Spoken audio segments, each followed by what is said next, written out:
Good morning, students. Today we will discuss chapter 6 of third unit, that is interference by division of wavefront. First of all, we should know that what do you mean by interference of light. So interference क्या होता है? It is a redistribution of light energy obtained by the superposition of light waves from two coherent sources of light is called interference of light. Light का redistribute होना कब?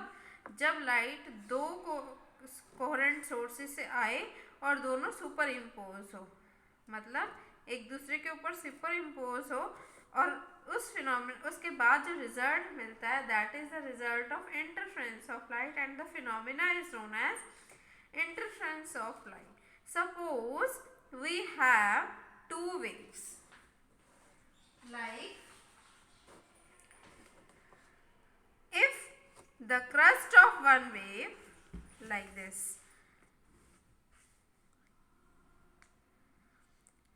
this is first wave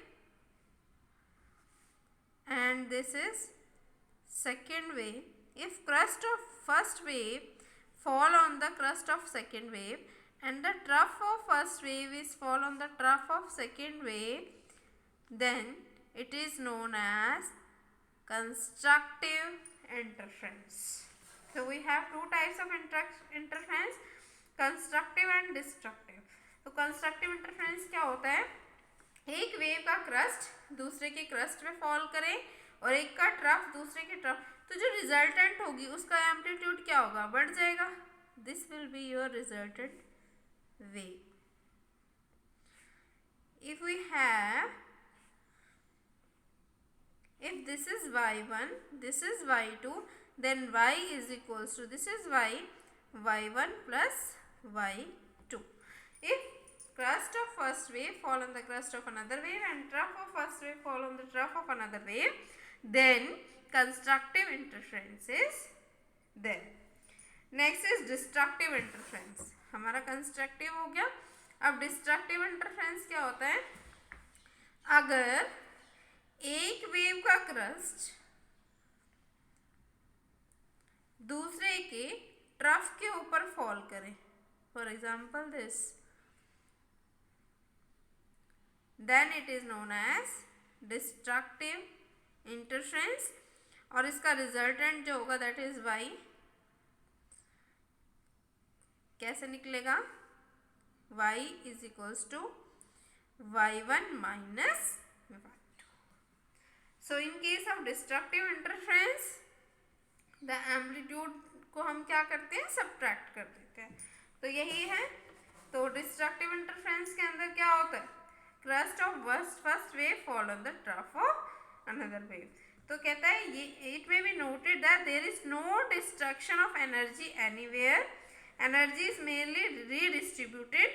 So light energy missing at one point appears at another point. Exactly क्या कहता है? अगर एक जगह से लाइट एनर्जी मिस हो रही है तो वो हमें दूसरी जगह मिलेगी. Now types of interference. अब on the basis of division of wavefront or amplitude, we have two types of interference. First one is interference by division of wavefront. wavefront हमें पता है क्या होता है? जब भी वेवलेट्स फॉरवर्ड डायरेक्शन में जाएं और जब हम सारे वेवलेट्स को ज्वाइन करके एक सरफेस बनाते हैं and that surface is known as wavefront.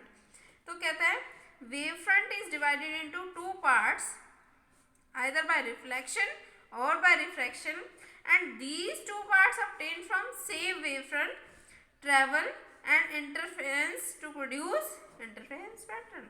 कहता है ये जो दो डिवाइडेड वेवफ्रंट होते हैं ये आपस में इंटरफेयर होते हैं और हमें इंटरफेरेंस पैटर्न मिलता है जिसे हम बोलते हैं interference by division of wavefront. इसके एग्जांपल हम आगे पढ़ेंगे. That is Fresnel biprism, Fresnel double mirror, Lloyd's mirror, Billet's split lens. These all are the example of interference by division of wavefront. Next we have interference by division of amplitude.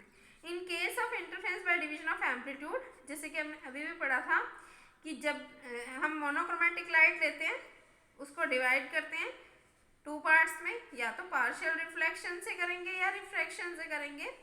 अब ये जो divided beams हैं ये आपस में interfere करेंगी और interference pattern बनाएंगी, और जो इंटरफेरेंस पैटर्न मिलेगा that interference is known as interference by division of amplitude. अब यहाँ पे क्या हो रहा है, दो एम्पलीट्यूड डिवाइड हो रहे हैं और फिर इंटरफेयर कर रहे हैं। एग्जाम्पल है Newton's ring, Michael's interferometer and parallel and wedge shaped film. These all are the examples of interference by division of amplitude. So first of all we will discuss experimental demonstration of interference of Young's double slit experiment. अब Young's double slit ने क्या किया था, यहाँ इसने source ली, single source, यहाँ एक slit लगाई, then it takes double slit, this is double slit. अब होता क्या है, जब यहाँ से लाइट जाएगी, इधर भी जाएगी इधर भी जाएगी, अब एक सोर्स से लाइट जा रही है दो जगह, then it will be act as coherent source, S will be act as S1 and S2 act as coherent sources of light which is coming from S।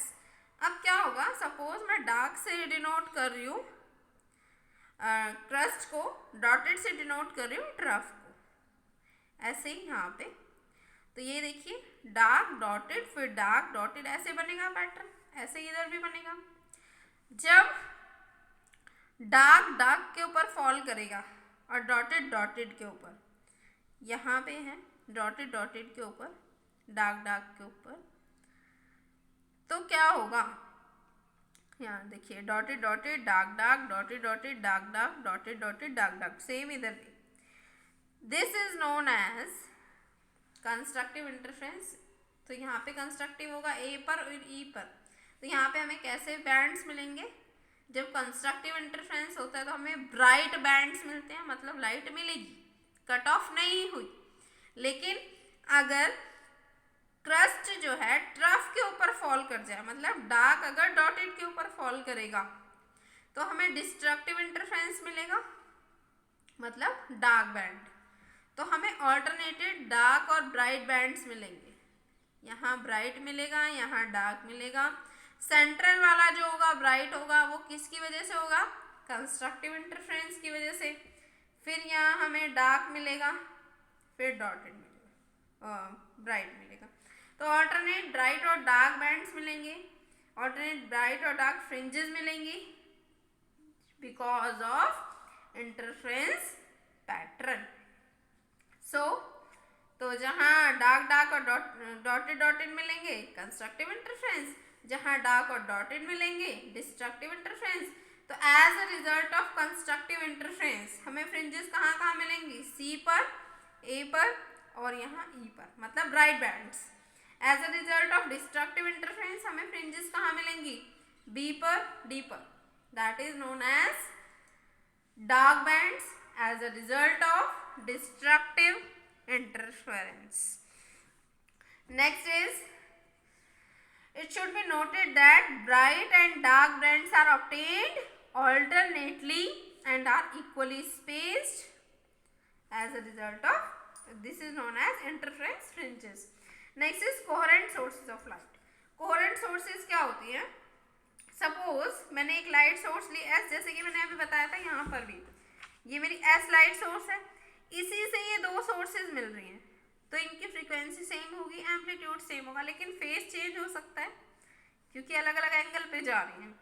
तो वो सोर्सेज ऑफ लाइट जो कि same source से produce हो रही हैं, जिनकी wavelength same होगी, फ्रीक्वेंसी सेम होगी, लेकिन इनके अंदर फेज डिफरेंस होगा, या कांस्टेंट फेज डिफरेंस होगा, या सेम फेज में होंगी, that sources of light is known as coherent sources of light.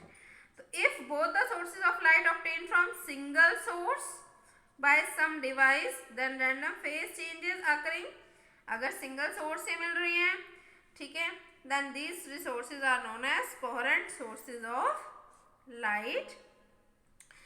जरूरी नहीं है coherent sources same phase में हो सकता है उनके अंदर constant phase difference भी हो। तो जो कोहेरेंट सोर्सेज मिलती हैं हमें एक्सपेरिमेंटली, वो हम कहाँ कहाँ से ले सकते हैं, लॉयड्स सिंगल मिरर, इसके लिए हम क्या यूज करेंगे, एक नैरो स्लिट, और इमेज प्रोड्यूस करेंगे बाय द रिफ्लेक्शन।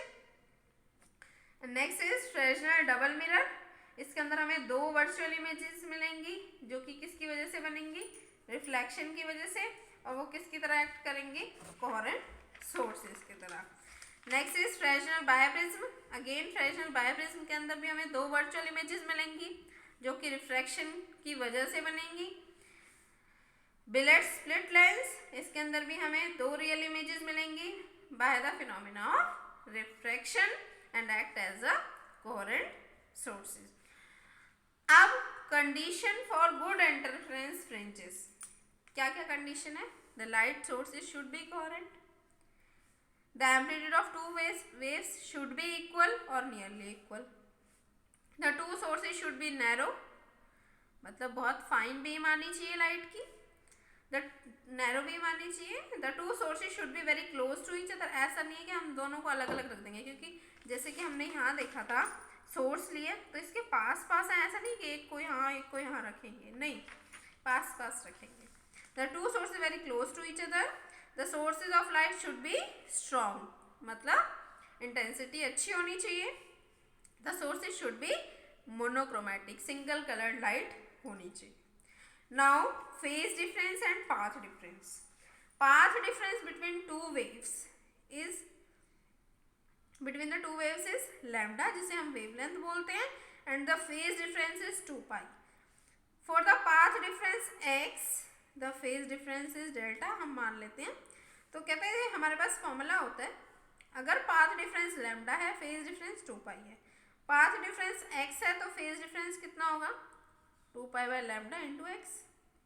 क्लियर है? नाउ फेज डिफरेंस हमारे पास अगर डेल्टा है तो कितना आ जाएगा फेज डिफरेंस, इसको हम डेल्टा बोल रहे थे ना, अगर पाथ डिफरेंस एक्स है तो इसे डेल्टा के बराबर रख दिया, तो हमारे पास फॉर्मूला मिल गया, phase difference is equals to 2 pi by lambda into path difference. This is about phase difference and path difference.